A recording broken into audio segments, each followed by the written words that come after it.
साथियों नमस्कार, मैं राजेश महतो पेशे से चार्टर्ड अकाउंटेंट हूँ। साथियों, यह वीडियो बनाने का मेरा उद्देश्य सिर्फ यही है कि मैं आप लोगों से अपने देश की 70वीं वर्षगांठ जो कि स्वतंत्रता संग्राम की याद करता है उसको याद करूँ और आपसे कुछ बात शेयर करूँ। साथियों, सरहद पे खड़ा हुआ नौजवान सैनिक हमारे देश को बाहरी ताकतों से रक्षा करता है।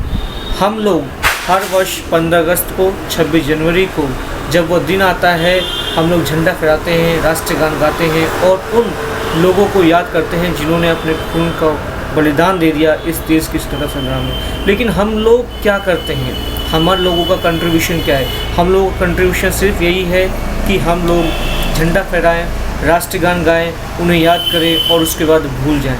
नहीं दोस्तों, स्वतंत्रता संग्राम को याद करना, अपने देश के प्रति कुछ करना और उसके विकास में हाथ बढ़ाना यह हर नागरिक की जिम्मेवारी है और हम यह प्रतिदिन कर सकते हैं। देश प्रेम एक दिन की कहानी नहीं है, देश प्रेम हमेशा बने रहने वाली चीज़ होती है। दोस्तों, हम छोटे छोटे कार्य कर भी अपने देश को तरक्की और विकास में सहयोग कर सकते हैं।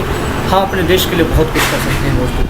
ज़रूर नहीं है कि हम सरहद पर ही जाएं और गोली चलाएं और बाहरी ताकतों से लड़ें और अपने देश की रक्षा कर सकें। ऐसा नहीं है दोस्तों। देश में रहकर भी हम अपने देश के लिए बहुत कुछ कर सकते हैं। जैसे कि अगर हम सुबह उठते ही हम सबसे पहले शौचालय जाते हैं। शौचालय में कम से कम हम 10 से 15 बाल्टी पानी हम नुकसान कर देते हैं और उसका दुरुपयोग करते हैं। अगर हम पानी का सदुपयोग करें और उतना ही पानी प्रयोग करें जितने की आवश्यकता है तो हम बहुत ही ज़्यादा जल संसाधन को बचा सकते हैं और उन लोगों तक वह पानी पहुंचाया जा सकता है जिन लोगों के पास पीने के लिए पानी अभी भी हमारे हिंदुस्तान में लोगों को नहीं मिलता है। तो दोस्तों, आपसे यही उम्मीद है, आपसे यही गुजारिश है कि आप कम से कम पानी का इस्तेमाल करें, सही इस्तेमाल करें, उसकी बर्बादी ना करें।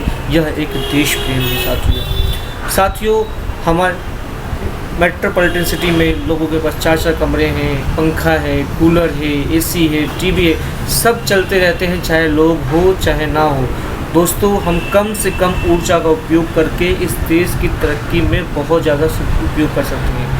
कम ऊर्जा उपयोग करेंगे तो वो हमारी बचत होती है। वह ऊर्जा उन लोगों के पास जाएगी, गरीब किसान मजदूर के पास जाएगी जो कि अंधेरे में अपना जीवन यापन करते हैं। दोस्तों, कम ऊर्जा उपयोग करेंगे तो कम कोयले की खपत होगी, कम कोयले की खपत होगी तो कम पोल्यूशन होगा, कम पोल्यूशन होगा तो ग्लोबल वार्मिंग नहीं तो बीमारियां नहीं होगी और जो आए समय इतनी तबाही होती है वो नहीं होगी।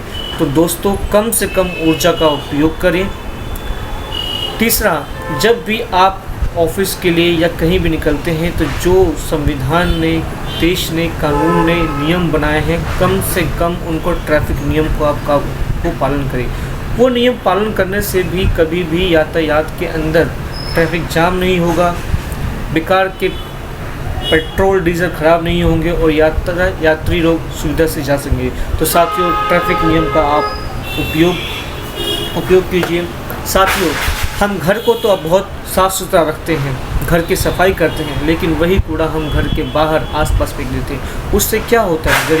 उससे कूड़ा करकट फैलता है, बीमारियां फैलती हैं और आए दिन मच्छर पनपते हैं। इससे वो बर्डन समाज के ऊपर, देश के ऊपर, राष्ट्र के ऊपर पड़ता है। तो साथियों, जो कूड़ा है उस कूड़े को कूड़ेदान में ही डालिए, कूड़े को सेपरेट डालिए, कौन सा गीला कूड़ा है, कौन सा सूखा कूड़ा है। इस तरीके से हम 4 चीज़ों का उपयोग करके भी हम अपने देश के लिए बहुत कुछ कर सकते हैं। आप यह अंदाज़ा भी नहीं लगा सकते कि अगर इस पूरे हिंदुस्तान की 125 करोड़ जनता यह 4 और 5 चीज़ें करना स्टार्ट कर दे तो इससे बड़ी देशभक्ति कहीं भी नहीं हो सकती है। हम सिर्फ दिखावे का काम करते हैं। 15 अगस्त को झंडा फहरा लिया, राष्ट्रगान गा लिया, बच्चों के साथ खुशियाँ मना ली, 26 जनवरी कर लिया। दोस्त, अच्छी बात है, हमें मनाना चाहिए, स्वतंत्रता सेनानी को याद करना चाहिए, उनके पद चिन्हों पर चलना चाहिए, लेकिन हमारा कर्तव्य क्या है देश के प्रति वो समझना चाहिए। हमारा जिम्मेवारी क्या है देश के प्रति वो समझना चाहिए।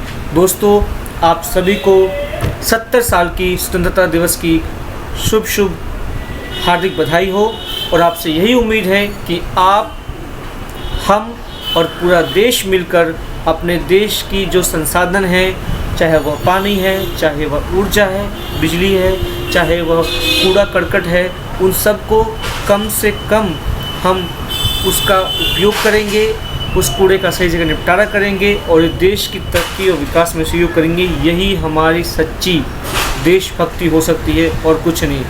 जय हिंद, जय भारत।